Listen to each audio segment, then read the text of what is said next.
زندگی ایک ایسی کتاب ہے جس کے ہر صفحے پر مختلف پل بکھرے ہوتے ہیں۔ سانپ 100 سال بعد انسان بن جاتا ہے اور انسان کو جب موقع ملتا ہے سانپ بن جاتا ہے۔ محبت لباس نہیں جو بار بار بدل لیا جائے، بلکہ یہ وہ کفن ہے جو ایک بار پہن لیا تو دوبارہ اتارا نہیں جاتا۔ برباد کرنے میں بھی اکثر انہی کا ہاتھ ہوتا ہے، گلے لگا کر جو کہتے ہیں ہمیشہ خوش رہو۔ ہر نیا منٹ شروع ہو کر یہ اعلان کرتا ہے، جو شخص بھلائی کی قدرت رکھتا ہے تو کر لے، اس لیے کہ میں دوبارہ لوٹ کر آنے والا نہیں ہوں۔ کبھی کبھی مرنے کے لیے زہر کی ضرورت نہیں پڑتی، حساس انسانوں کو تو رویے ہی مار دیتے ہیں، اور یہ موت بڑی اذیت ناک موت ہوتی ہے۔ ہر آدمی اپنا درخت اپنا اگانا چاہتا ہے، یہی وجہ ہے کہ انسانیت کا باغ تیار نہیں ہوتا۔ ہو گیا ہے زندگی کا تجربہ تھوڑا بہت، اب سمجھ لیتے ہیں میٹھے لفظوں کی کرواہٹیں۔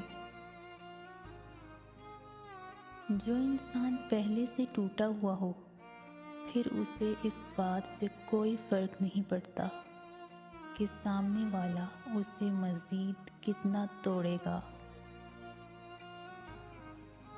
تم اس کے سامنے جھک جاؤ، وہ تمہارے لیے دنیا جھکا دے گا۔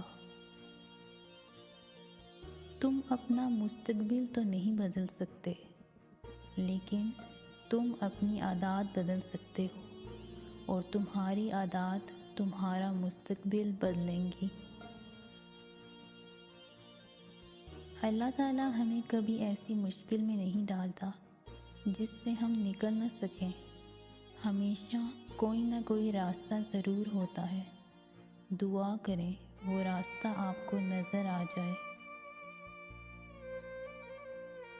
تم نیچے گر کر دیکھو، اٹھانے کوئی نہیں آئے گا۔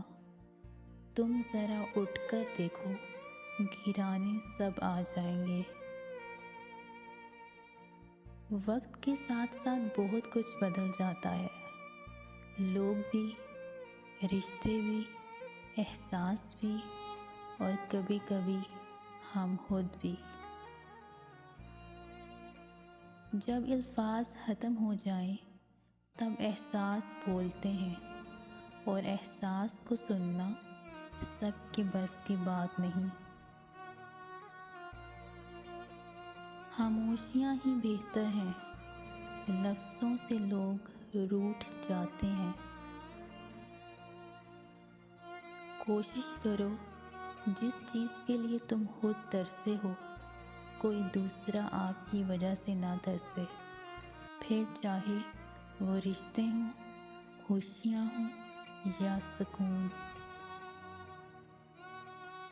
انسان سخت مزاج اس وقت بنتا ہے جب اس کی نرم مزاجی کا بہت سارے لوگ ناجائز فائدہ اٹھا چکے ہوں۔ کسی کی میٹھی باتوں کا یہ مطلب نہیں ہوتا کہ آپ اس کے لیے خاص ہو۔ بعض اوقات کبوتر کو کھلانے کے لیے نہیں بلکہ پکڑنے کے لیے بھی دانہ ڈالا جاتا۔